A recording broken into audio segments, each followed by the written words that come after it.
living in an artificially induced state of consciousness that resembles sleep. The poor and the underclass are growing.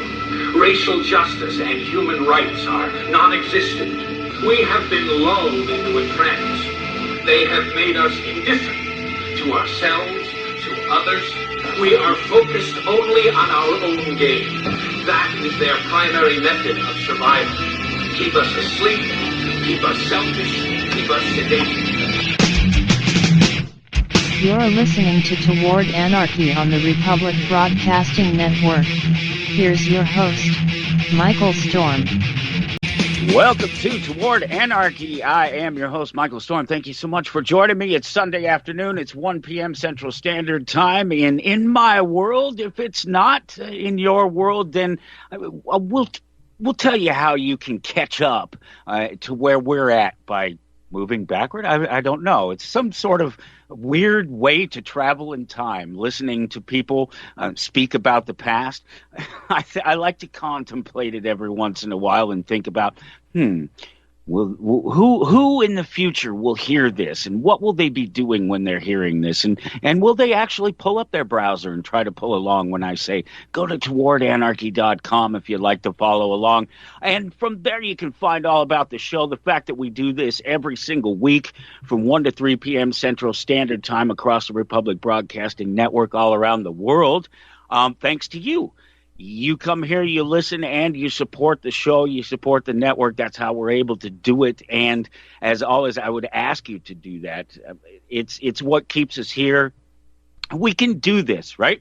We can do this alone, but it's so much better with you. And I know that's my little double entendre, my little attempt at a joke. But the reality is that it helps to validate it for one thing, and that's pretty important. You want some sort of validation for the work that you do, for the time that you put in, for the things that you think are important, right?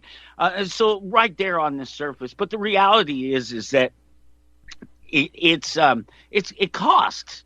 There's money and time and effort involved, and it costs. It costs in terms of dollars. A lot of it. We're talking about technology and trying to keep up with technology. I know I was talking with producer Sam last weekend. We're talking about building an app on the Android platform for the network. Just one more way to make it so that you can easily tune into all of the wonderful shows that are across the network, and it'll be easy to help support it too. That'll be one of the things you'll be able to do. You'll be able to help support the shows that you love, the network, directly from that app. And so just one of the many things that we're working on for the near-term future as far as sort of upgrading technology and ways to connect with the people, the listeners. And so it's really fantastic, the changes and things to look forward to across the network in those terms. I mean, you'll always find the great voices for liberty and truth across the network. But it's a big deal. It's a really big deal. It's a big deal to me to keep those voices here and to keep this network going, not just for myself, not just for the show, because, again, could do this. There are plenty of places that you can go and do this, but you can't do it like this. You can go on some random platform and create your voice and broadcast your voice from there. But this is a community. It's a network. It's a family of real people, not just a platform.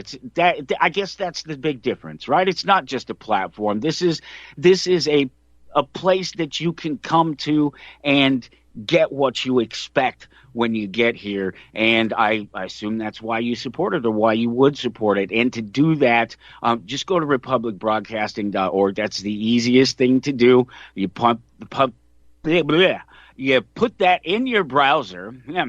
I'm having a pee problem today. I actually I had been having one, and I moved my pop filter a little bit, and I'm trying to keep my face a little bit further from the microphone, just to help just that little bit, because those peas can pop so hard. And I was, sort of listening to the replays and hearing that there a little bit, and said, "Oh well, I need to back up a little bit, need to adjust my things." So the pee problem continues. That's just so terrible. It's just such a terrible, terrible thing to say.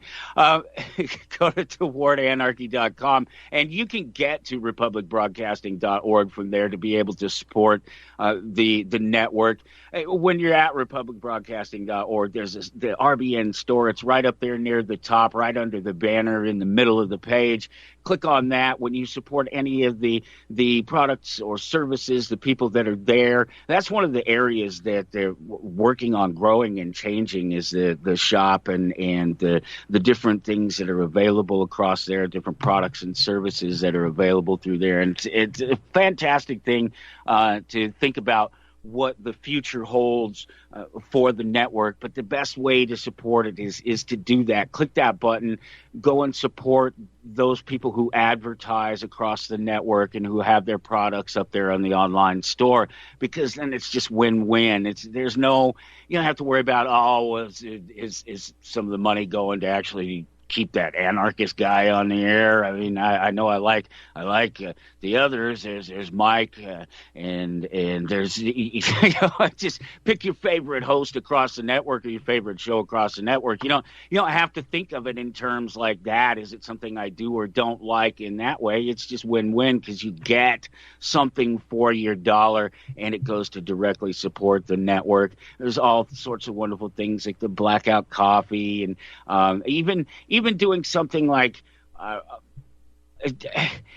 just as simple. If you can't, this is where we never want you to put your money down if you can't afford it.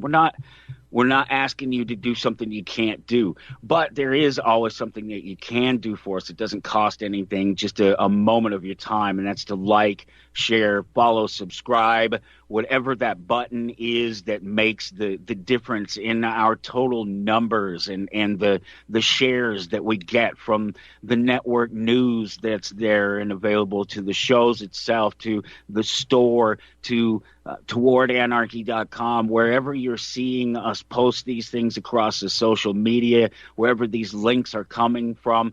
Click that like, share, follow, subscribe, so that we know that you're there. And I did this week. This is one of the easiest things to do. I made it a point to do this because some things had changed, and I wasn't sure exactly how it had played out here recently. I went to republicbroadcasting.org, and I clicked on the donate button myself, and I donated some money to go through the process and to help support the network, because I'm here for the network. I'm not just here for me. The reason that I came to the network when I was asked was because I'd been here before, and I knew the advantages and the people, and I knew that this was a home, and that this was it's a safe space. It really is. It's a safe space for liberty and truth. I'm proof of that, because I don't talk about the same things as everybody else across the network. I do in certain terms of sort of things that are important, and that's where it matters. We have some very big differences between myself, my show, and a lot of the other things that are across the network. Very, very big ideological differences, both politically and socially, as well as religious and I imagine in other places as well, yet unrevealed. And so it's great to be able to support just that idea of having more than just a platform. Platforms are easy. They're all over the place. There's everybody has one, and everybody is standing on their platform and shouting their voice. But this is a family. This is a network. This is a a passion. It's more than just a platform. It's more than just a job. It's more than just a creation of a place for people to come and stand on their soapbox. It's the creation of a home for free ideas and free thinking. So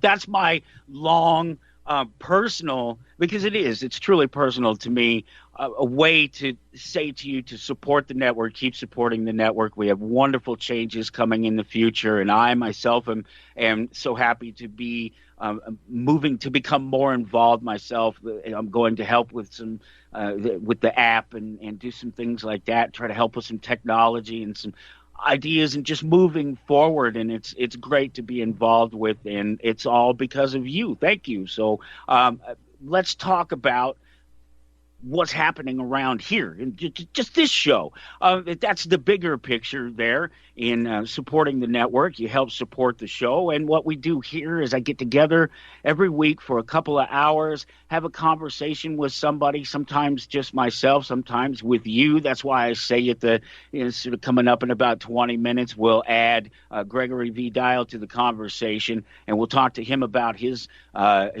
new book. He's an author, and he has a number of books, but he has a new book out now called Everyone is an Entrepreneur. It's selling economic self-determination in a post-Soviet world. And while you may not, I know the word entrepreneur turns some people off, and for a number of different reasons, but it shouldn't, and particularly in this instance, because this book is as much about economics, the economics of things, and can be applied to anyone, and that's why it's important the everyone point of it.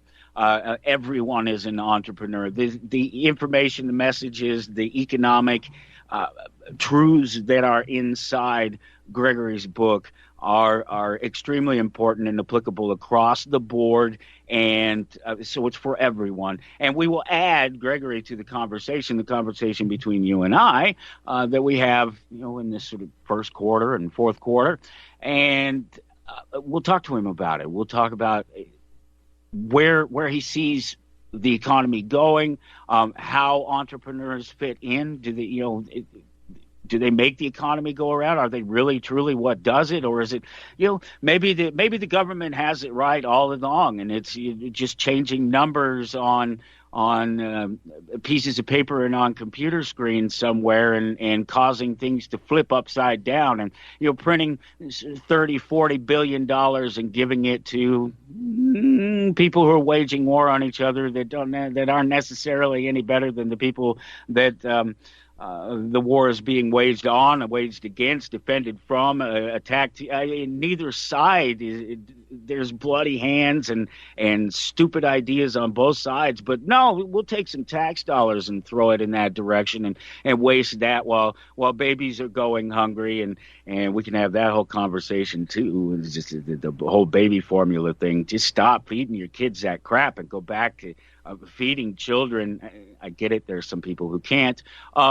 In this sort of natural way, if you will, not to try to paint any pictures, but this is just one more of these economic things directly tied to the government influence and the manipulation of the currencies and the markets. And maybe Gregory thinks that the government is right and they're doing the right thing. I don't know, he doesn't.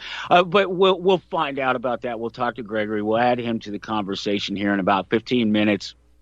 And if you want to know more about Gregory, when we're talking to him, if you want to get yourself a copy of the book, you want to find out about his other books, as always, I put the links up there. If you're at towardanarchy.com, whether you're with me in real time or whether you need to click on the episodes button and 2022, look for May 15, you'll find there's the information. There's the links, as always, provided for you. Direct link right there to purchase Everyone is an Entrepreneur. We don't know if you're going to want to purchase it yet, but maybe by the time it's all said and done, you will. The link is there. Links to Gregory's other books there on Amazon as well, so you can check out the other things that he has put hard work and thought into. And I personally think what I've read so far. I haven't read through the whole thing, but I try not to do that anyway. I'm kind of hoping that the person that I'm talking to is going to come here and sell me on the book and make me want to read it. And if I've already read it, I think it's a little bit harder for me to get to do that because I don't, there's no surprise. There's no anticipation. I already know you're not bringing anything new to the table to me. So what do I need you for? I could read the book and review it myself and tell you to go out and get it if you just wanted my opinion, but that it sort of defeats the point. So we'll ask Gregory about what his books are and what's important and what the things that we should be getting out of them. Also, as always, there's links there for you following up on a topic that I've revisited recently. I've talked about a lot over the show, and this is push to end passwords. Well, Apple and Microsoft and Google have all come to this agreement to work together to implement this standard by FIDO. I know I'm throwing words and things at you. The link is there. That's why the link is there. Look for May 15th at towardanarchy.com, and that link is there. It's about this single digital device, ultimately. This is how it'll begin with initially, because Mark of the Beast, transmitters or devices under the skin or in the palm of your hand or whatever, any of that stuff. Look, you already have it. It's already here, and you're already voluntarily carrying it. Much of the world already is. The tracking device with all the information and the programming is right there, and it's in the palm of your hand. I don't know if you've caught that part yet either. Yeah, it's right there in the palm of your hand, and you did it. You took the mark voluntarily. How's that all playing out for you? Hopefully, well, if you're using it right. There's actually a reference to that very sort of idea in the meme there. And this is a typical meme. This picture has been used over and over again. This is a little bit of a variation of it. Sometimes it shows what appears to be a black man attacking a white man. In this case, they're both just shaded, so they're supposed to be the same color, the same person, whatever. I think if you take the little figures and flip them around and work with them a little bit, you can create the black versus white thing. But at any rate, what you see is two figures that appear to be attacking each other, or one is attacking the other. But you're only looking at this small little window of a picture. When you step back outside this little window of the picture, you see a larger picture that's been distorted, in this case by the media, and a lot of the times that's true. What we perceive of the world is viewed through these itty-bitty little boxes, these little Overton windows, and if you're not adjusting the camera yourself, if you will, you're not seeing the entire picture. And in this case, it's the opposite. It's exactly the opposite of what's being displayed. Here's a perfect example. I know you'll know this one. It happened during the Kyle Rittenhouse trial, immediately after all of that craziness happened. There were pictures of the kid who had his arm shot off, basically.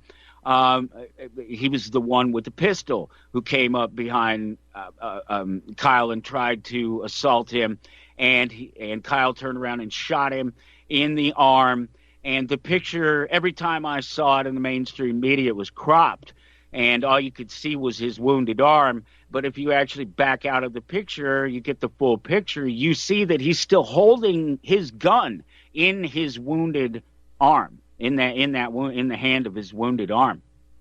And this is exactly what that meme is about right there. You have to be actively looking for the rest of the picture, or you are only seeing whoever they are, whatever their agenda is. You're only seeing what they want you to see. So it's really sort of perfect for us. We all have these little digital devices that are connected and will be at the center of your identification for the future. They're already moving things like insurance and driver's licenses and other forms of identification, your health records. All these things within just the last couple of years are being moved onto these devices. And so we're going to, everything will be digital. Your control, your access will be ultimately bio-controlled, because most of these phones, they're trying to get you to use your fingerprints or facial recognition to access them. And will ultimately be at the core of what's coming, this de facto social credit system and controlled access to information. Well, we'll come back and I'll point out a couple more things there at towardanarchy.com. Justice is blind. Towardanarchy.com to follow along as always. Look for May 15th. That's where I am in my world, and you will see. Gregory V. Diehl is my guest for a conversation today. We'll add him to the conversation here in just a couple of minutes. We'll talk about his book, Everyone is an Entrepreneur, Selling Economic Self-Determination in a Post-Soviet World. And the links are there to check out the book. You can always read a preview there at Amazon.com and get a little taste of what it's like. And Gregory's other books are there as well. That link I was talking about just before we went into the break about having a sort of single digital source of information, login information across all your devices, across all your networks, to try to tie it all together. And this is in the claim is in the name of security, but it's not more secure for you. It might be more secure for authoritarians because they're basically looking to verify who everyone is before they're given access or allowed to have access to certain information or certain services. And they want to know who you are, and they want to track you for all their various reasons that we don't need to go into. You know them if you understand what we're talking about here. Keep following those links because they're changing it. They're pushing for these alternative methods of logging in and getting and storing your information. They claim that the password is not safe, that it's not a secure way it's not a way to secure your information, your login information, except that it's worked perfectly fine. They talk about passwords not being particularly safe because they can be compromised because they reside on a server somewhere. Well, what do you think this other information? It all resides somewhere. It has to be confirmed somewhere. It has to be confirmed in some form of exchange of information. So no matter what, there's a connection there that somebody somewhere can access. But the thing with the passwords is that they claim that they're vulnerable, except that the only time that passwords have really been exposed, that there's been any question about the success of their use, is when someone has exposed them. It's not that people break in and get the passwords. Somebody has to have a password, has to have a weakness, an access point, and usually a password has to start that to be able to get somewhere in the first place. Almost all of these major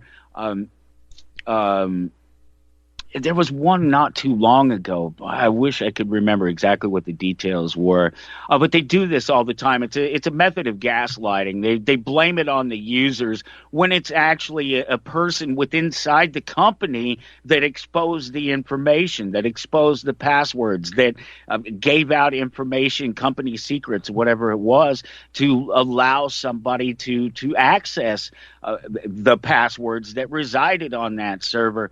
And the only other place that the password resides is with you, whereas with the biometrics, it's already been proven over and over again that high-resolution pictures of your image, of your face, or of your thumbs, your thumbprint, your fingerprint, whatever you're using, whatever print you're using to access your laptop or your phone, can be copied and from a distance with a decent camera. With the way cameras are anymore, it won't be long before they'll be able to do it with a satellite.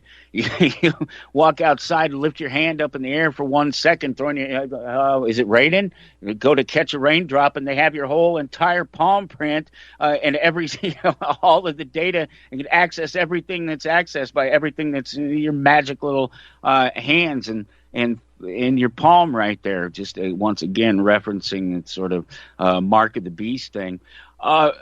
Depending on whose interpretation you're talking to, but otherwise, sort of a mark on the body that's visible to other people, and it shows that who you are, and you're a part of the system. You're a part of the beast, Leviathan. That's what it is. There's another link up there that I thought you would really enjoy, and it's about the symbolism of Freemasonry, and you know that the world's oldest fraternal organization. Lots of symbols, gestures, hidden messages. You know, this is the technical truths behind those things. I'll leave the speculation and the inferences and the conspiracy theory to you.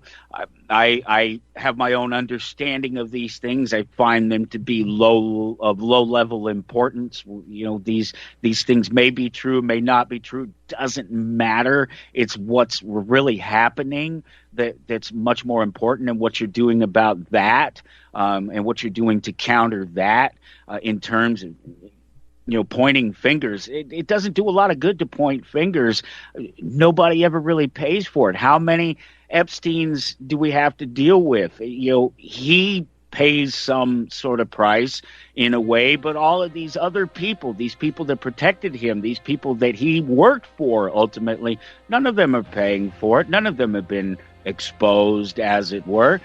They don't pay that way. You have to correct it. You have to fix it yourself by action. We will come back and add Gregory Diehl to the conversation. You are tuned in to the Republic Broadcasting Network. Visit our website by going to republicbroadcasting.org. Okay, so go to towardanarchy.com if you want to follow along. It looks like we're getting everything connected on this end. You know how the technology can be, making sure you push the right buttons and add the right people. It seems like everything is going well. May 15th is what you're looking for at towardanarchy.com. You see author Gregory V. Diehl. We're going to ask him. We'll ask him once and for all. Do you pronounce it Diehl or Diehl or maybe Dell, somewhere in there? It's a German last name, actually, and lucky for me, it's pronounced Diehl, because that makes it really useful for business-related puns. Let's make a deal. Let's make a deal. I love it. Gregory's an author. He has a brand new book out called Everyone is an Entrepreneur, Selling Economic Self-Determination in a Post-Soviet World. And I was saying before we added you to the conversation here, Gregory, I was just saying, entrepreneur is a scary word for some people. Some people are put off by the word. Some people are put off by the idea that, boy, you have to work hard sometimes to make things happen. And they're often demonized in the sort of press, the leftist press, and by people who don't quite understand economics. But I think that's what's really great about your book. Running through it and trying to get a feel for it before having you on the show, so we'd have a little something to talk about without me actually sort of reading it cover to cover and not having any surprises in our conversation at all. I found it's an economic lesson, and that it applies for everyone, and I think that's really fantastic. So I'm really excited to get the chance to talk to you about yourself and your work, and why you would do something like take a chance and write a book. If I'm a bit of a geek when it comes to writers, and I like to have them on because I know that it's a labor of love. It's something it's hard work, but it's amazing when it works out and you see the final piece there on the paper, and I'm impressed by people who will take the leap and do it. So I love to talk about those sorts of things and the people who create them. So I appreciate you taking the time to join me, Gregory. Yeah, well, I appreciate you giving me the opportunity to talk about what I think is such an important topic in our world, possibly the most important topic. Not saying that my book is the most important book ever written, but this topic, what it's about, how we organize society, and more importantly, on the individual level, how we view whether or not we are in control of our own actions, our own values, and our own destinies, which is really what I was trying to get across by making this comparison with Soviet life and how things are now in the post-Soviet world. Have people accepted responsibility and self-determination or not? And what can we do to help them do that? Yeah, no, I think it's a good point, because I think it's a stark comparison, and one that's still fresh in most people's memories. It seems to be fading a little bit with some of the newer generations, but to bring it back up and to put it in its place in the comparison. I myself experienced it years ago, when oh gosh, I couldn't have been 17 or 18 years old, so it's been 30 years ago. And there were two Russian gentlemen from obvious different uh, economic backgrounds, but both in the same industry, and both sent by the Russian government to come to America to learn about geology and some of the things that we were studying early on in fracking, and some of the things that were going on. And they came here, and it was glaringly obvious. The individual with just as much education and just as much understanding about his field and geology and as the other gentleman, but both of them from such stark economic differences in their economic backgrounds, the differences in their economic backgrounds. You could see it in the clothing they wore, you could tell it in the way they spoke, but it spoke to the sort of the socialist existence, and those at the top, those with the favor of being able to live so much better, even in some place that's supposed to be so equal and so I don't know, open to the individual as the socialist regime, I guess. Yeah, it's really quite a strange paradox that I don't understand how people don't see through more. I mean, the whole sales pitch behind any form of socialism or communism is that it's supposed to be helping the people, empowering the people, making the people free and equal.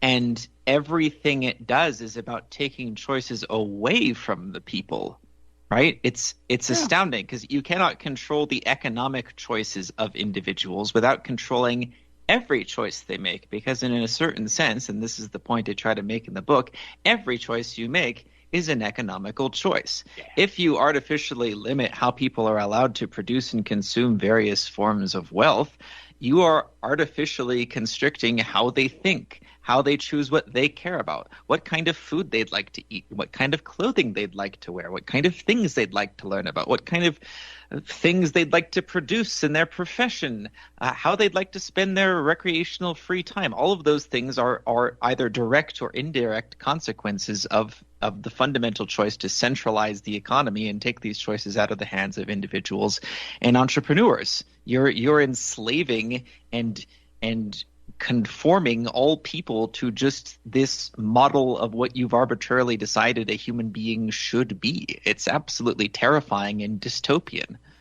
It's very limiting, and it's unfortunate because it's not just a I mean, okay. This was the important point. I thought was that this is an economic thing. This isn't an entrepreneur thing. This isn't a capitalist thing. This isn't a socialist thing. This is a law. This is economic.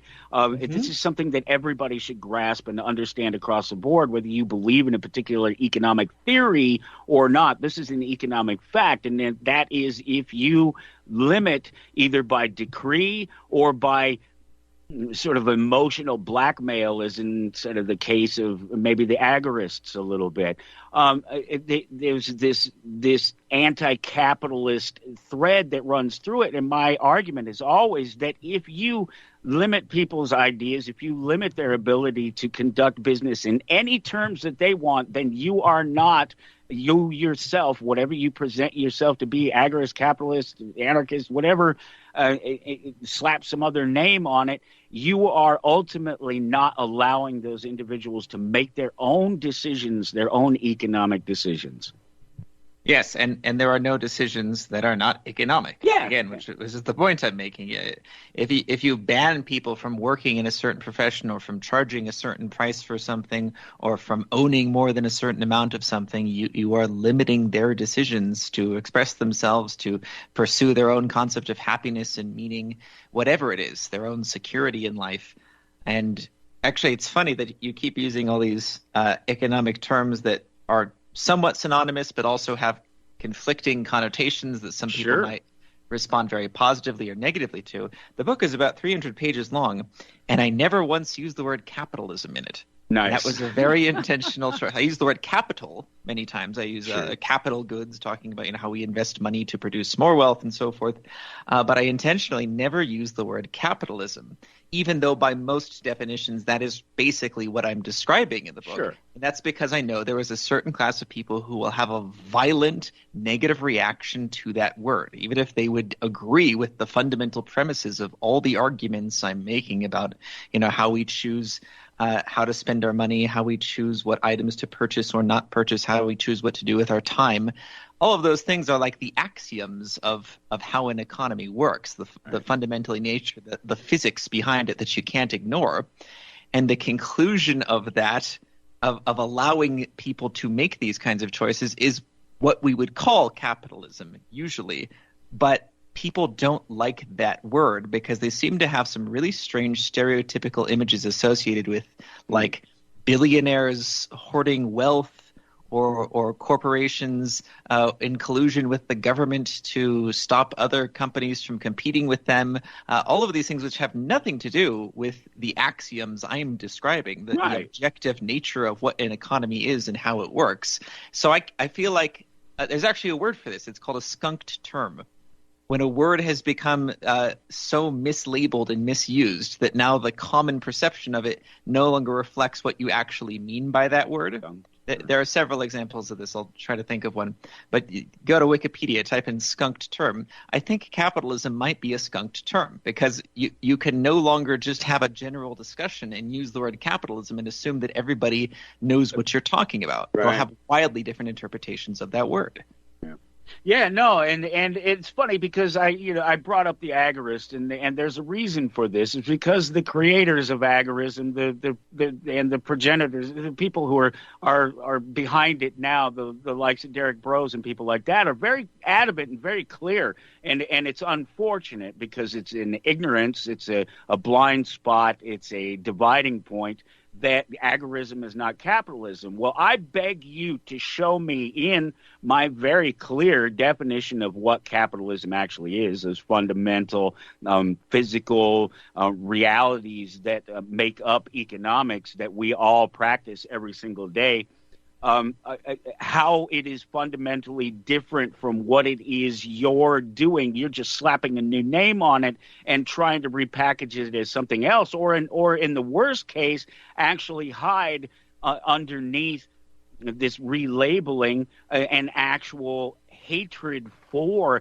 the ideas that are capitalism while still actually practicing capitalism yourself. It's very frustrating. You know what it's like? I just thought of this analogy. It's like someone saying they don't like physics because somebody somewhere used physics to build a nuclear bomb and blow up a city. Sure. Therefore, physics is bad, and I won't have it in my house. And if you support physics, you're a bad person because of that guy who blew up a city with a nuclear bomb that he built with physics. Yeah, no, that's a very good analogy. It absolutely is, but unfortunately, then you'll have people just dismiss that offhand. Well, you're just being silly about that. I'm talking about a very subtle thing where, well, blah blah blah blah blah and blah blah blah blah blah do this, and I say, well, wait a minute, stop. You just said where this guy and this guy and this guy do this, but the rest of us out here are doing the exact same thing. Only we're not using our capital, our wealth, our time, our businesses, our influence with government, our vote, whatever it is, to force other people to do stuff, particularly within our own economy, our own attempt at capitalism. Mm-hmm. Yeah. So really the whole point is about getting people to see that all the same principles that allow billionaires to amass wealth and be efficient with their productive activities apply to every choice that individuals make. Absolutely. And understanding and embracing these truths are, I believe, the key to helping people in developing nations. And I focus on specifically post-Soviet countries in my book, but it applies to any country. I've been around the world a few times, and I've seen all levels of standard of living and wealth, from the poorest places to the richest places in the world. And so a big part of my passion is trying to help people understand that it doesn't have to be this way, that Even if you live in a poor country, if you can change your mentality to be better than that of the general culture around you, there's no reason you have to be limited to the general level of wealth around you. If you understand the axioms of economics, you too can employ entrepreneurial principles to start producing and accumulating wealth in a totally ethical way. Yeah, no, and that's great because that's what I read. I'm glad that was exactly what you're trying to get because, again, I do this. I'm pretty particular about what I do and the way that I do it. And I'm really not trying to be influenced by anybody else's particular opinion on things.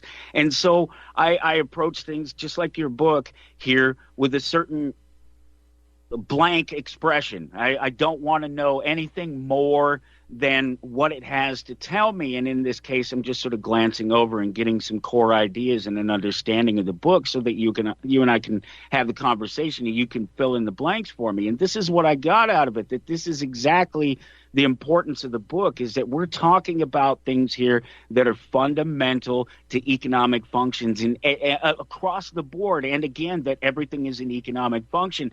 And I try to explain that to people. I work that into regular episodes of this show where I suggest that everything that we do, every exchange that we make, is an economic exchange, that it's about a balance. It's about a return on our investment. If we're going to take our time to have a conversation with somebody, that's an economic investment, not just because I could be out making money with my time instead of talking to this person, but the fundamental basis of why we would invest in a conversation are the same why we would invest in a business or a commodity or something on the market, because it's about that human action.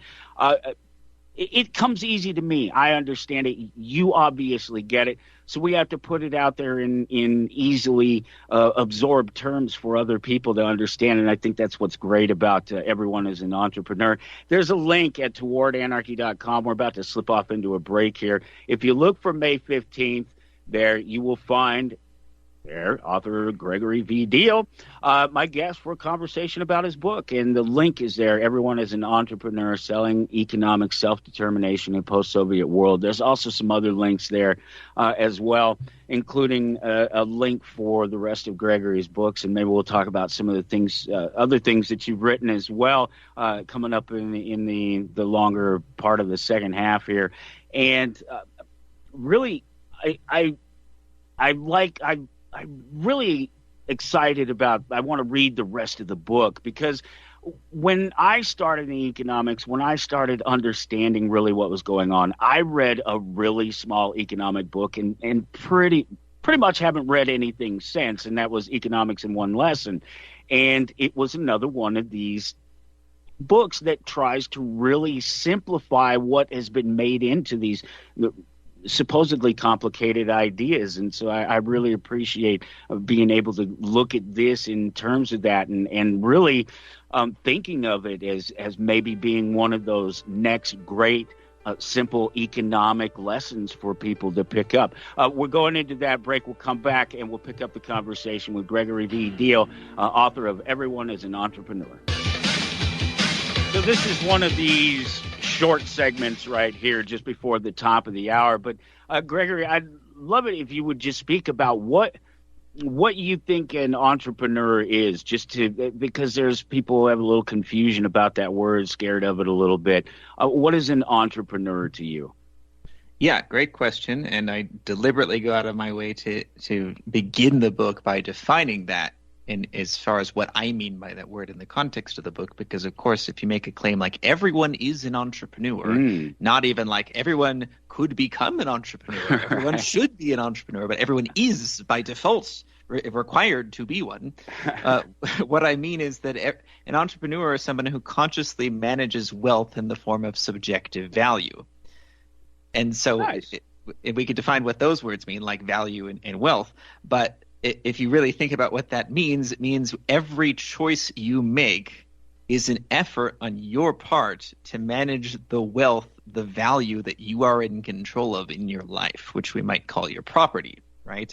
It could be something intangible like your thoughts and emotions and your skills and activities. It could be the various physical things that you own, but every choice you make is an attempt to manage for your benefit the value of the wealth you have access to or are in control of. Therefore, you, sir, and anyone else who thinks and makes choices is an entrepreneur. I think that's a perfect explanation of it, and that's it. Because I think one thing that a lot of people miss that don't understand economics, want to stay away from it, whatever, is the time factor, is the individual themselves, and it's almost like they try to separate themselves from their economics in this weird way, and I don't know how they do it. They I guess they sacrifice that time for direct money, and so they figure when they're not, for a job, and so they figure when they're not exchanging that time for money, that they're not conducting that same exact economic exchange every time that they're using their time. Anytime they take a moment to do anything, there must be some weight, some value, some subjective, their personal opinion about why it is they're taking the time to do this, some economic benefit, a return. Yeah, and you'll find the people who have the most problem with this kind of definition or this way of thinking are the people who don't like to acknowledge that they are the ones making the choices in their lives. Right? They say, well, I'm just doing what I have to do because, circumstances have forced me to live this way.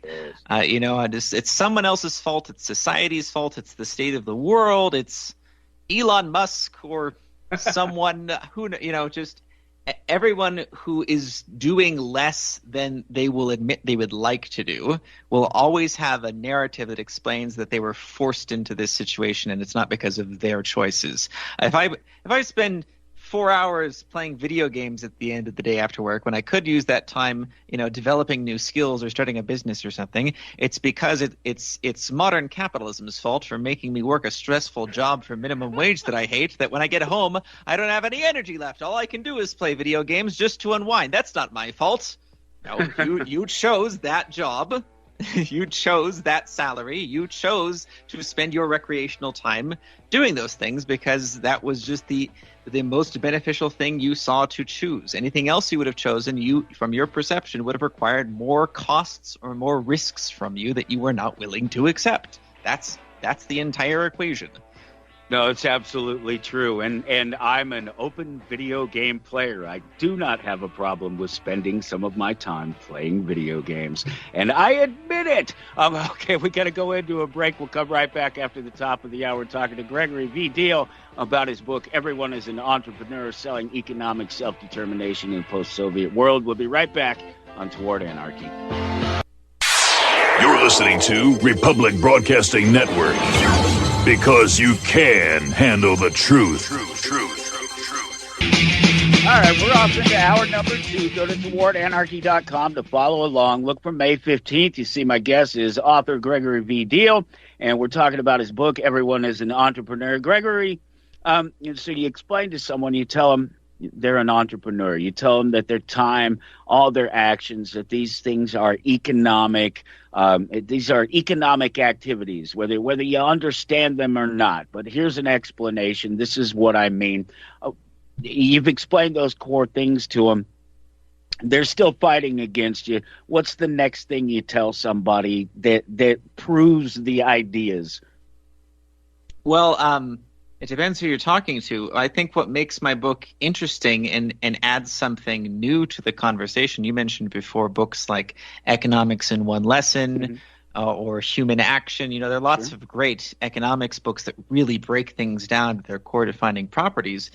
And mine does a fair amount of that too, but it's all done in the narrative and cultural frame of how people in post-Soviet societies and economies see things based on my experience of living in Armenia here for the last few years and having traveled to a lot of other places like Georgia and Ukraine, and really just trying to understand why people think the way they do when it seems so obvious to Western thinkers that there are better ways they could be doing things, especially if they're generally intelligent, hardworking, skilled people. I mean, it's one thing if people are just kind of dumb and can't think that way, but if you can see that they're intelligent, then they clearly could be doing things better. Then you have to start to question, why don't they see the obviously better way of doing things?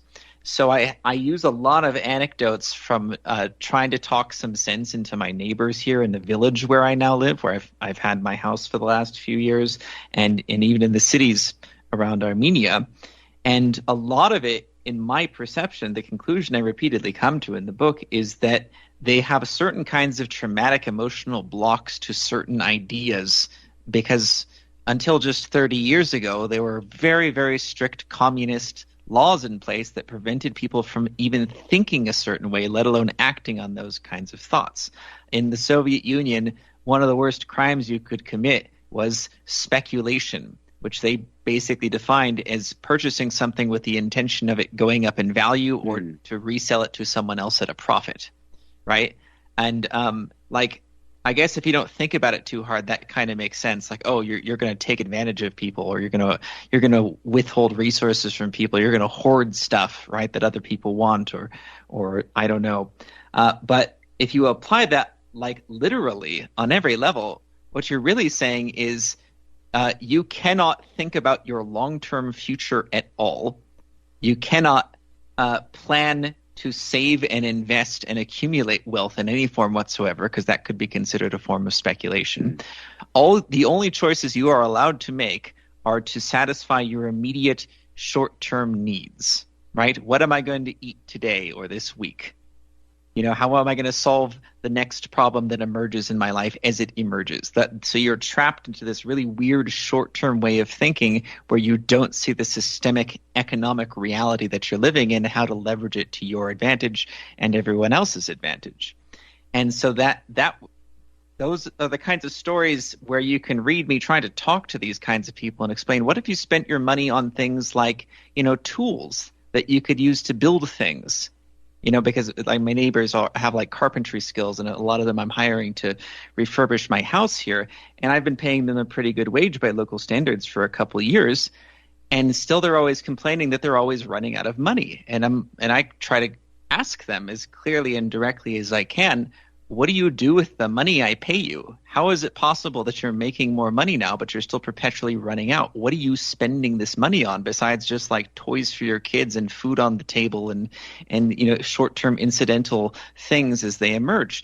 Because the concept of buying and owning their own tools or investing in something that they could use to then make more money, is not allowed in their mind. That's been the single biggest roadblock here. I've been trying to get my neighbors and working with them to open a store, like a convenience store here, so people didn't have to drive an hour into town every time they want to buy a pack of cigarettes or something. And they get it. Like, again, it's not like they're so stupid they can't understand why a store would be an advantageous thing to have, but they're so intimidated by the idea, the concept of like spending money up front to purchase inventory that people may or may not buy, that they're like terrified. And so it's been a multi-year effort on my part to slowly start to change these things. And most of the progress I've made is with the young people here, the teenagers and the young adults who can still kind of, accept new ideas and break away from the cultural limitations of their parents. Still have a little bit of a clear head and the possibility to learn something new. It's interesting.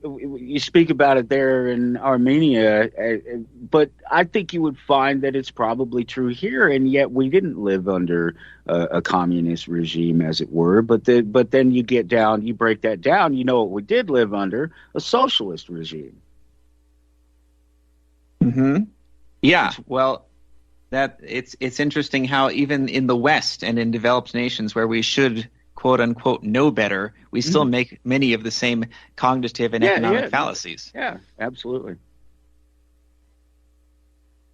You think there's any particular reason for that other than you think it's a where does it stem from? Because it's not hard. We've already discussed that. It's an easy, simple thing to understand once people are exposed to it, and we're already pretty well determined that the reason most people don't understand it is because they've been programmed not to understand it, not because they're incapable. So then, what is it that keeps perpetuating? It has to be a nefarious manipulation by those who stand to gain for it. I mean, right? That's the big conspiracy.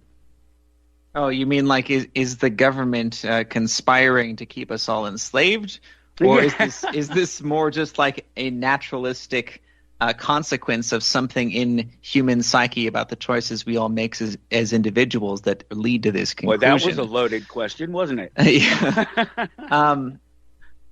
I tend. I mean, it could be both, right? Like there could be nefarious actors running the show and intentionally trying to keep the world thinking this way, but it could also just be that this is a natural consequence of the way individuals as a collective are thinking. That's what culture is, right? It's like the consequence of the individual paradigms of everyone participating in the culture, right? And it spreads until you become strong-willed enough to break free from it and improve it slowly over the course of generations.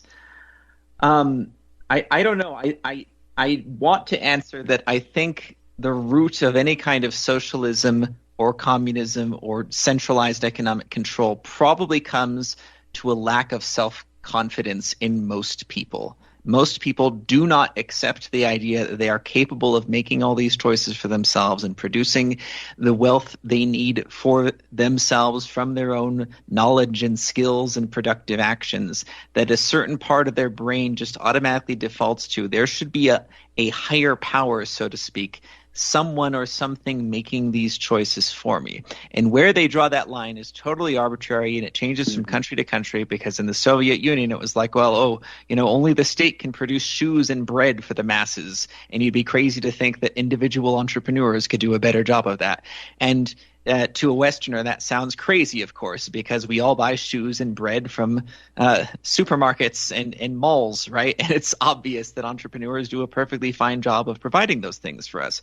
But then if you say the same thing about, well, could entrepreneurs provide education better than public schools? Could they provide roads better than the central government? Could they provide anything? Is there any service that only a centralized coercive power hoarding its power over us could provide better or at all compared to individual entrepreneurs doing these things?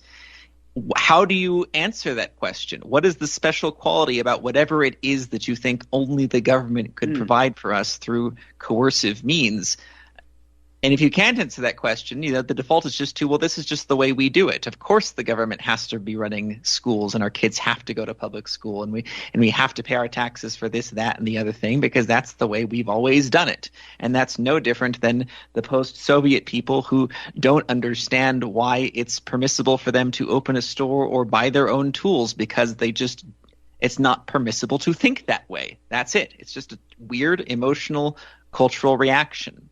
It's not intellectual. There is no intellectual argument you could make for why only the government could do this, that, and the other.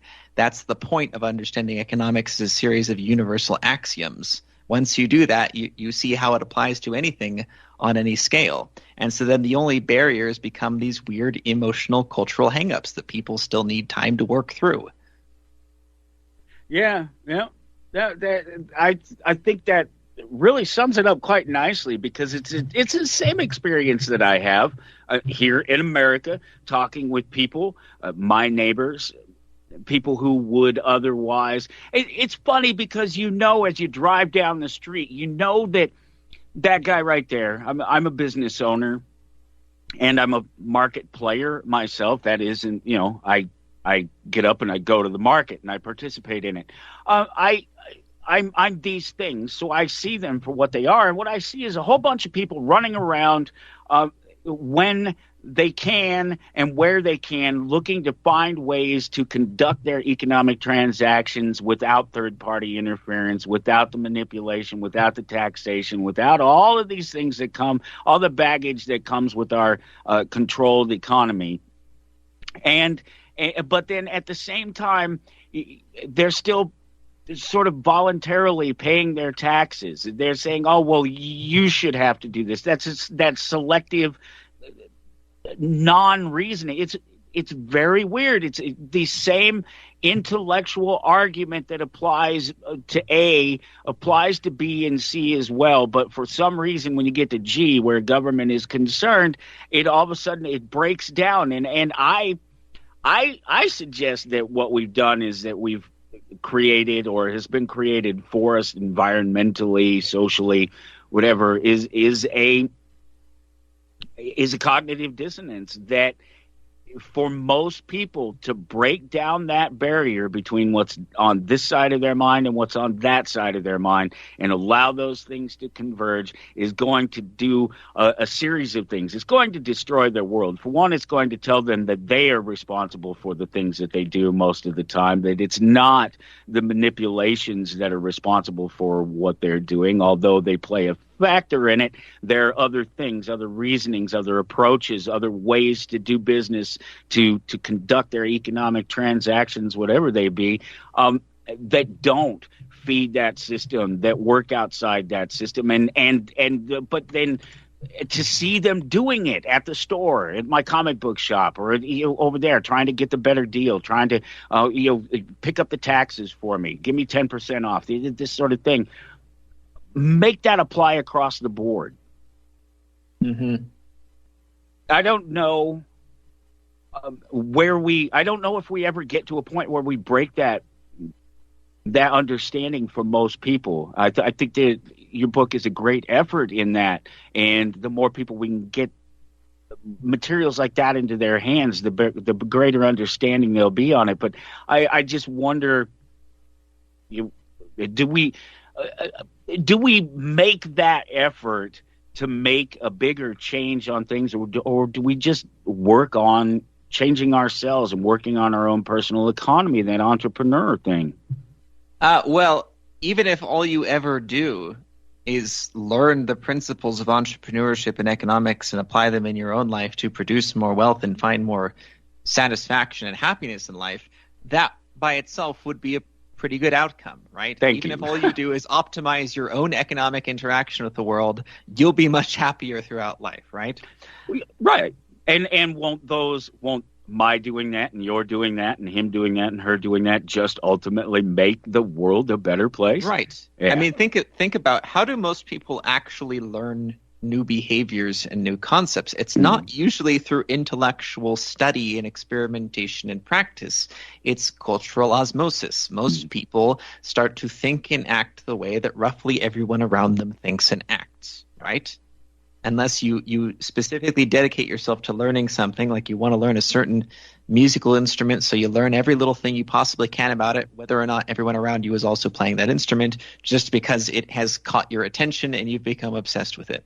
And that's how clearly people like you and I feel about the concept of entrepreneurship and economics. We really actually enjoy studying and learning about this stuff, right? But that's never going to be true with 99% of people. It doesn't have to be, though. We just have to eventually change the culture enough that even people who don't care about explicitly learning about this stuff, their behaviors change just automatically because everyone around them has also changed. I think that's great. Now, I'm glad that you put it that way, and that's exactly what I was getting at, is that it is that we are, as individuals, acting that way. That's what this is about. That's what this show is about. This is what anarchy is to me. This is what capitalism is to me. This is all this conversation is about, is as we as individuals are going to do these things. We already are. I love to tell people, particularly people who hate capitalism, that are open about it, and they say, oh, capitalism, this, that, and is responsible for this thing or that thing. I said, no, individuals are responsible for those things. Do you not understand that the people, even the socialists and the communists who push these ideas on the rest of us through coercion and through force, practice capitalism at the top? They just do it with your money. Mm-hmm. I mean, shouldn't that be really obvious to people when you put it that way? No, they're practicing capitalism. They're buying what they want on free and open markets and exchanging with whoever they want, whenever they want. They're just doing it with your money. If I can read a couple paragraphs from the conclusion of the book to you, actually, that directly speaks to what we've been talking about. In any domain of education, it is always a minority of people that understands the nuances of the subject on a complex level. But still, countless others will be in positions to benefit from that knowledge because of the minority that understands and actively works to enact it. If you have read and understood this message and are ready to implement that understanding in your life, you are part of the progressive force that gradually moves human culture toward a point where self-determination is embraced at face value as obviously desirable by nearly everyone. However, the spread of economic freedom is almost guaranteed to be slow and require the passing of generations. We have seen how, even now, 30 years after communism officially ended for those 15 republics once claimed by the USSR, the destructive and limiting effects of its ideology linger across Armenia and other cultures. Even though no one under 30 years of age today was alive to experience communist rule directly, almost all of them remain heavily indoctrinated and influenced by what their parents and grandparents were conditioned to believe. The problem will only primarily lessen with the coming of each new generation. It's a perfect way to put it, because it's this weird cultural thing. It's not like there's not enough evidence out there. It's not like that you can't just point right at someone and say, okay, money is a tool. This guy is using his tools this way to produce a certain result. If you don't like that, don't spend your money with him. Spend your money over here doing something else to counter that idea if that's a problem for you. And this, to me, seems like it should be fairly obvious, but it's not to others, and I think that's a great conclusion to it. We're not quite done. We have a couple more minutes. When we come back from this next break that we're about to go into, I'd like you, if you would, just to take a minute. I don't know if it's an area of expertise for you, but obviously economics is, and so I'd like to talk to you just for a few minutes about the future of currency and money. Talk about digital technologies, NFTs, Sure. and a couple of those things. Awesome. Sure. So yeah, we'll go into this break here in just a few seconds, and then when we come back, we'll do that. And it's going to be a loaded question in and of itself, because I expect you already know the answer. I certainly already know the answer, but that's what we'll ask author Gregory V. Diehl when we get back here on Toward Anarchy. Author Gregory V. Diehl is my guest. We've been talking about his book, Everyone is an Entrepreneur, and it's true. Selling economic self-determination in a post-Soviet world, which is actually, I think, the more important part of the title. Great conversation. Really love talking with you. I'm always happy to talk with someone who just gets it, and I knew that would be one of these kind of conversations that we didn't have to argue about the meanings of words, that we're coming from the same point of view on this thing. But let's talk about one of these stickler areas, one of these new things, one of these, it might seem like it's different, but it's really not. Nothing particularly new about it, just the technology itself. And that's sort of digital currencies, Bitcoin, NFTs. I'm sure that digital currencies took a bloodbath this last week. They've been taking a bloodbath for sort of a year now, dropping 40 or 50% of their value in a lot of cases. And people are still questioning, where does this fit in? What is it in terms of economics? And I just, any thoughts, you take it where you want to. Tell us a little bit about where these things fit in economics and self-determination and entrepreneurship. Well, I think to talk about the importance of advances in money and the potential future of money, you have to understand first what money is and why it's important at all, right? And that's one of the biggest hurdles, I think, for people to get over, because it's like that question, well, who would build the roads if the government weren't doing it? Who would print the money? Who would manage the money if the Federal Reserve weren't doing it, or whatever country's government weren't doing it, right? The concept that you don't need a centralized body determining what money is and how we use it and how much of it exists is like such a mind blower for people who are just used to things being the way they are. Money has taken on like this mythic role in our lives. Either we become obsessed with earning it because we want to be perceived as rich people, even if it doesn't matter how we made the money or what we do with it. Or here in a post-Soviet country like Armenia, it's funny because it's kind of the opposite. People see money as like a necessary evil. Like they almost don't want to talk about it. They want to protect their kids from it. Like if they find out their kids worked for money or something, it's like finding out that they lost their virginity. It's like, oh no, you're not old enough for that. You've learned too much. You've eaten from the fruit of the tree of knowledge of good and evil. You're an adult now. Welcome to this horrible dark world. Pandora's box is open because now you know what money is and you have access to it. I'm not exaggerating. That's how they treat it here. And so like I'm not saying that Bitcoin is necessarily the future of money, but it at the very least represents an opportunity to reframe what we think of as money and how it comes into being and how we use it, right? And absolutely. If we can at least prove that it is possible to use something like cryptocurrencies to replace, a very limited and subpar centralized coercive kind of money like the US dollar or the Armenian dram or whatever country's currency, maybe it could start to open our minds to be a little bit more entrepreneurial about what we think of as money and where it comes from and why it has to take the forms that it does. I think if you could open up that door, you could see an cascading exponential of positive effect upon the global economy. No, I think you're absolutely right, and and that is the conversation, because it's the same conversation that I'm having, that I've been having. I love to just poke at the Bitcoin people right now because they're very cultish.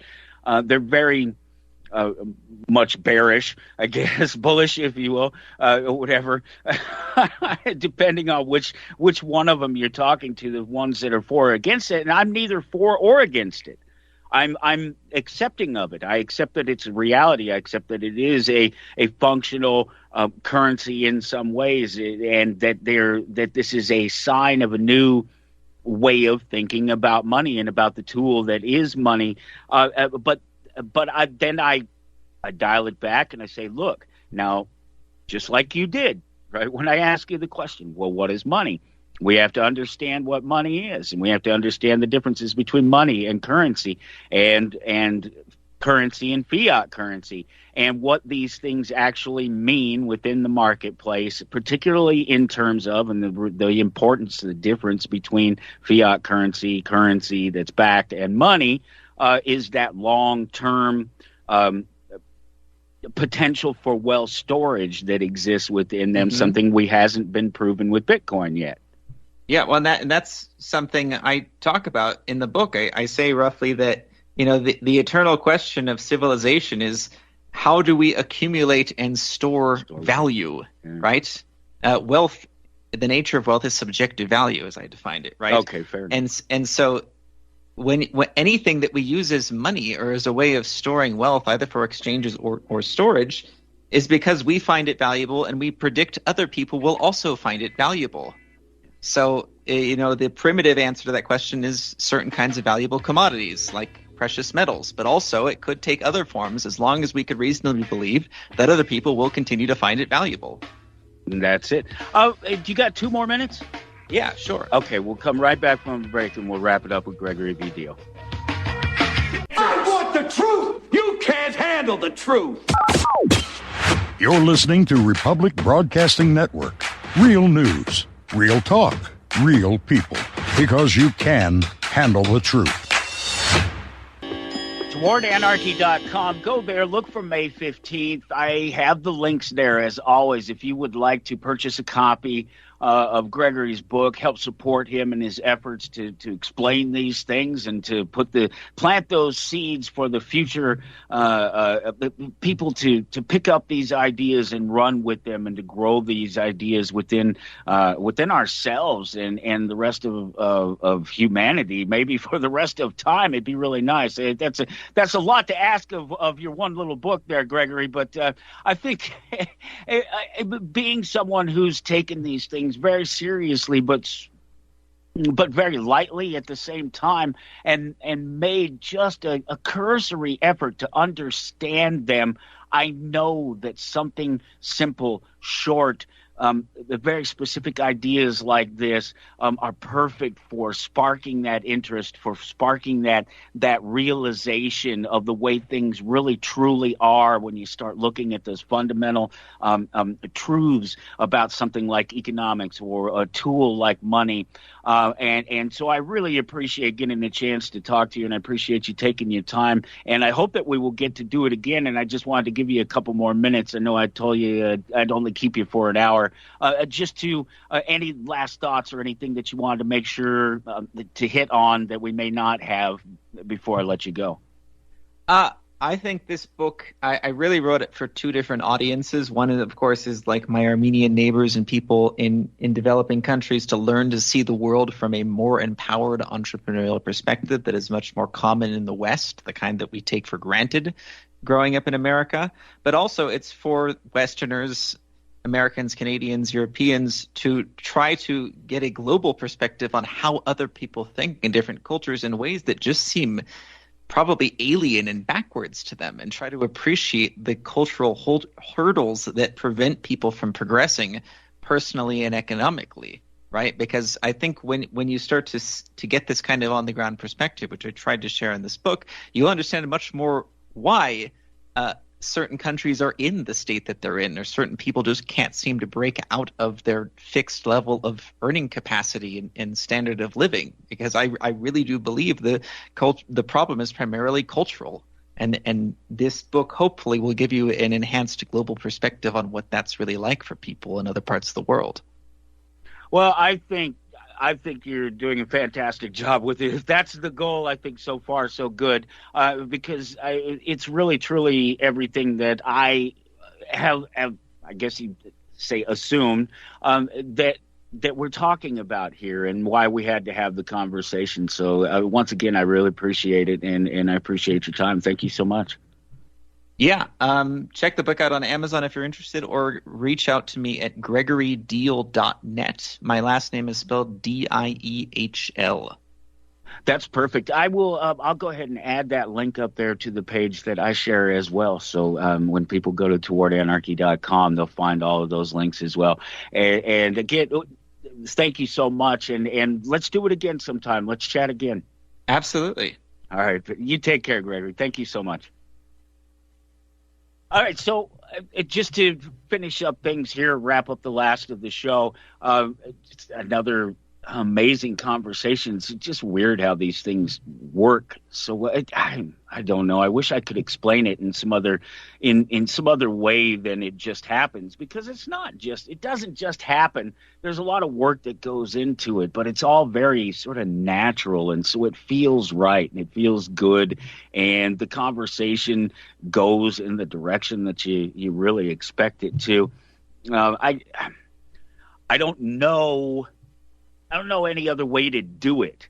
So if it's not working, then I don't know, because this is the way I feel it. This is the way I feel it from week to week. Just a simple, they're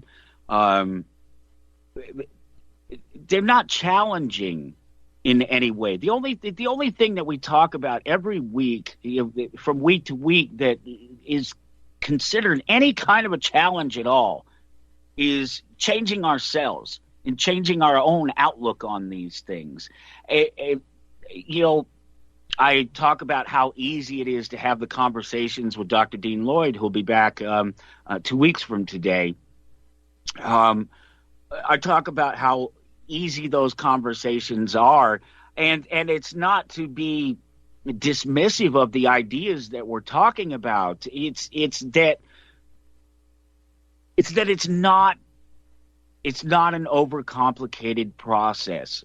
We're so programmed to ignore what our brains and our bodies are telling us in favor of an explanation on a website, WebMD or something, as opposed to, or the neighbor's opinion or the politician's opinion on the news, or whatever it is, the news's opinion of somebody else's opinion of an opinion of an opinion, just across the board.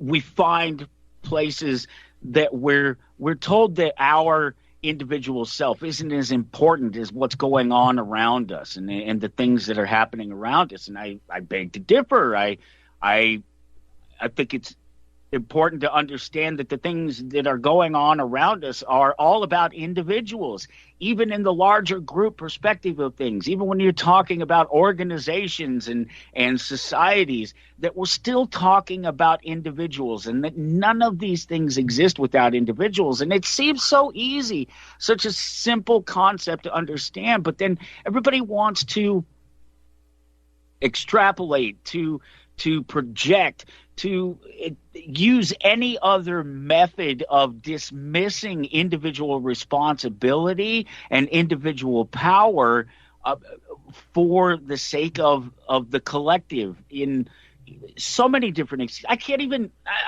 begin to create a list. There are so many ways that we dismiss the importance of our individual selves and our individual contributions. And we all do it. Even myself, as someone who is proven time and time again to be right about complicated issues, that I've tried to not dismiss the complication, but to take the complication out of them, to make them easy ideas that are palatable for anyone, that they should be accessible because they rely on observation of reality, because they rely on clear definitions of words. That's an important one. I like to talk about the words, but the first thing is more important. It's about that functional reality. If I can sit there and explain and show to you on paper that this is what happens, and you still can't accept it, then we have this whole fundamental other problem that exists. Before we ever get to talking about anything important, any detail, we have this whole other problem of ego, of personality, of influence, of influencers that are telling you things that are wrong. I don't know any other way to put it. I think what you're talking about is a paradigm shift. Gregory, you're still there. Okay. Yeah. No, that's awesome. I didn't know if you dropped off or not there. Please. I think what you're describing, it relates to culture, like I was saying, but really it comes down to the fundamental nature of your paradigm and what's at the root of your paradigm, the core axioms or defining principles, which is why you can't have an argument with someone just based off of one conclusion that's part of your paradigm but is different than their paradigm, because you have to get to the root of the matter, and that requires a lot of intellectual effort and backtracking and being willing to reconsider whatever you accepted as true a long time ago, and right. You don't even know why you believe what you believe. Right, that's it. It's the you factor in that in all of these conversations, because we're talking about things that they're obvious fundamental truths. They're things that are observably true about economics, about individuals trying working towards resolving their wants and needs, and those being self-determined core of the ideas that you're talking about the ideas that I think are important. If we're not aware of I think this is absolutely true, is that so many of us are not aware of those influences and how much they truly make up our minds about things, and that we have to stop, we have to clear our heads, we have to go back and question our own fundamental understanding of these things before we're ever going to get to any of these other conversations or these other truths that are underlying, and that should be easy. Boy, it should be really easy to question yourself and question your own motives and to question your ideas. I seem to think it should be.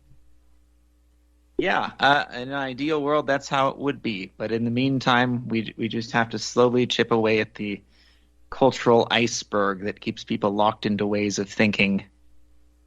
Yeah, and what it's really tough for people, I think, in our position, because they're, again, you'll explain it and somebody will catch on. They'll get one of these basic ideas, one of these basic truths about economics, but then they'll miss the most obvious thing. So it's not okay.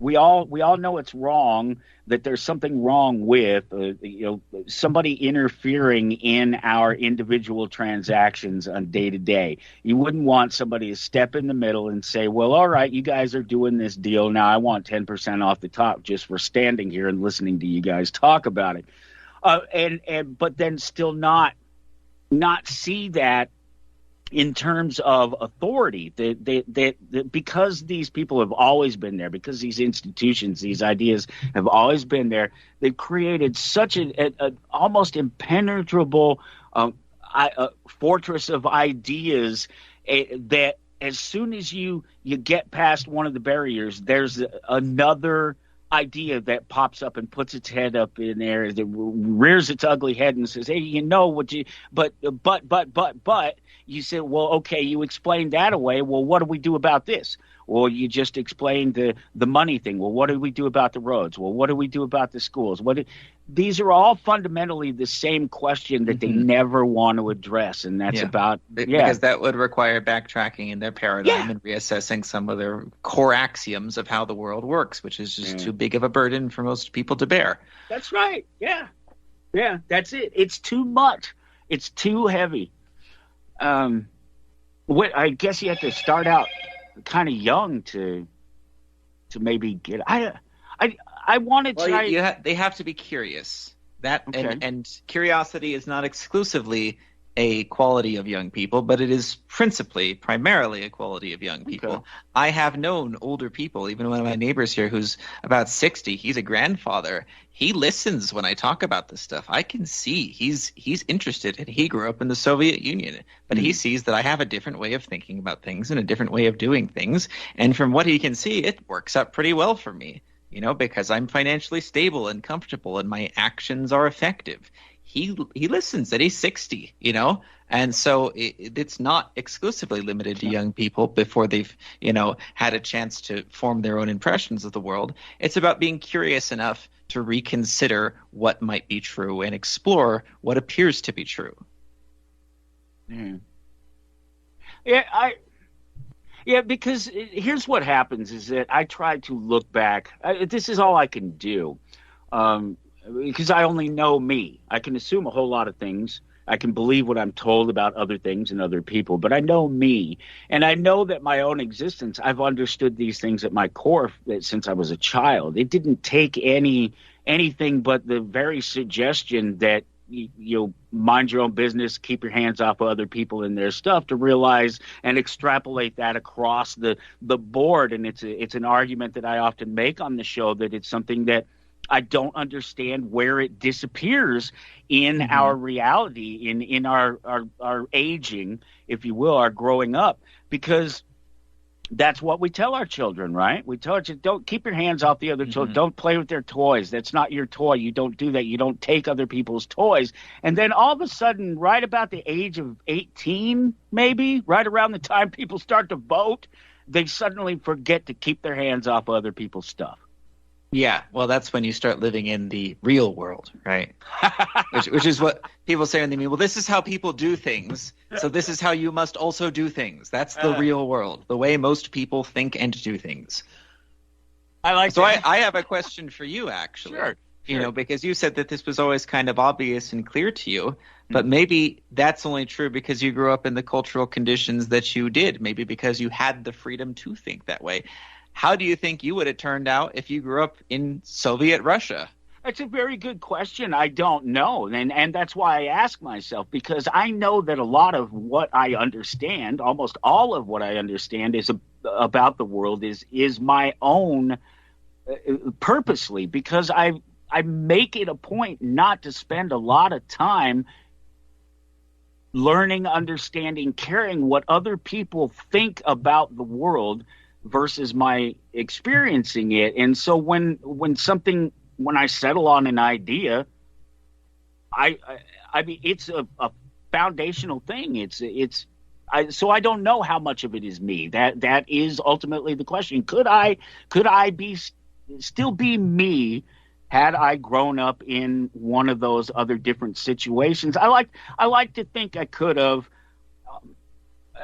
but obviously there are ideas that I would never have been exposed to in that situation. So Yeah, well, my guess is that if you had somehow managed to retain some semblance of your, personal identity and your values and your understanding of the world, they would have either thrown you in a gulag or killed you because you would have been incompatible with their Fair their enough. reign of terror, Yeah,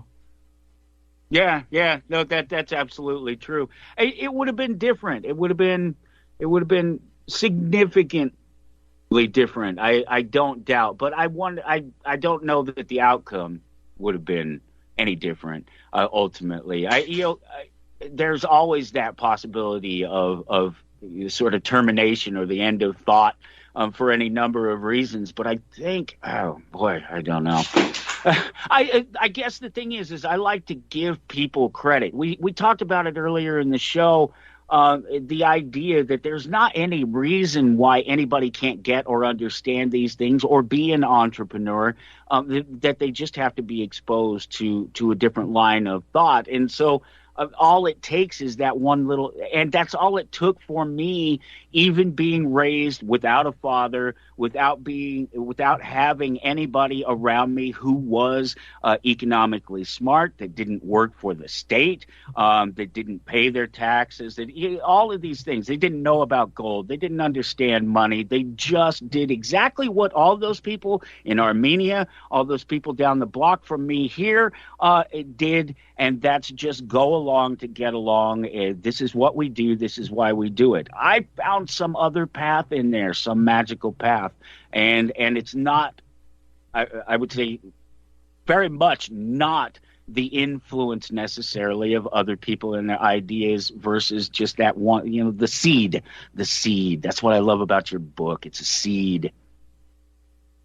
Yeah, and from the beginning when I was writing it, my thought was if this reaches even just a few of the right people, whether here in Armenia or some other country I've never been to, or even in the West, and it completely changes their paradigm and gets them to see the world in a more entrepreneurial way, and that spreads to other people, I will feel that this book is a success. Well, I think you're on a wonderful path. And thank you again, Gregory. We got to go into a break, and I got a couple minutes to come back and wrap it up. I'll tell you who's coming up on the show over the next few weeks. We'll be right back. Thanks again, Gregory. Appreciate it. All right, bye.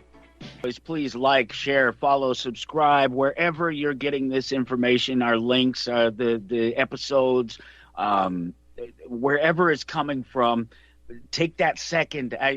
Still just drives me nuts. I see it all the time. Go on the YouTube and see something that has 1 million views and like 54 likes. something along the lines of just a ridiculous non-number. It's almost as if just take the extra second. That's all it is. So like, share, follow, subscribe, support the network that keeps the show on the air, as well as all the other fantastic shows across the network. Go to republicbroadcasting.org, look for the RBN store, click on there, buy something, product or service that's in there. It supports the network, keeps this show on the air. You get whatever that service or product is, a win-win situation. Just the best of the best is really the way you look at that. Solving those economic needs. We'll have another economic conversation because it's all about economics, right? Everything we do is an economic transaction. So even if we have to use such a scary word like economics, we're talking about it, and we'll have another conversation about it next week with Michael Howell, my good friend. He's going to drop in, and we're going to talk about a little more in depth about the Bitcoin and money and currency and the differences between those things, and talk about the future of digital technologies and money and what it means for our future. And I've been building up to it because I've been talking about it a lot outside of this venue with people, and having that conversation about what is Bitcoin, where is it going, what are we doing with it, well, what about the technology underlying it. We'll have those conversations with Michael Howell next week. We'll see if he agrees with me on some of these things. Dr. Dean Lloyd is back with us on the 29th. We'll talk about Warring for Peace. Matt Hawkins, the COO of Top Cow and one of the big guys at Image Comics, comes in, and we get to geek out on June 5th. And then the 12th, we'll get a little bit kind of serious, I guess. We'll see where that conversation goes. So far, I've planned to talk with Dan. We'll just say Dan from now. He's a digital friend of mine. He's been around there in the social media and places for a couple of years now, and I've watched the things he's talked about and some of the experiences that he's had. And Dan is a targeted individual, and if you don't know what TIs are, we'll find out on June 12th. And some more great shows as well coming up just every week. That's what we'll do, and I'll keep pushing them out there, and I'll keep trying to find these amazing guests to talk to. I knew Gregory was going to be great to talk to. The second he reached out and I saw the title of the book, and I got it. I just got it. Do you see that? How easy it is. How easy it is when you've taken some time. Of course, I've taken, where am I now? 49, so I've taken sort of 36 years, 37 years or so to be where I am, to have that clear picture. But so often right and not wanting to be. It's not, I don't necessarily want to be right, but I am, so maybe you should listen sometimes. We'll be back, and we'll do it all again next week with my guest, Michael Howell. Until then, take care.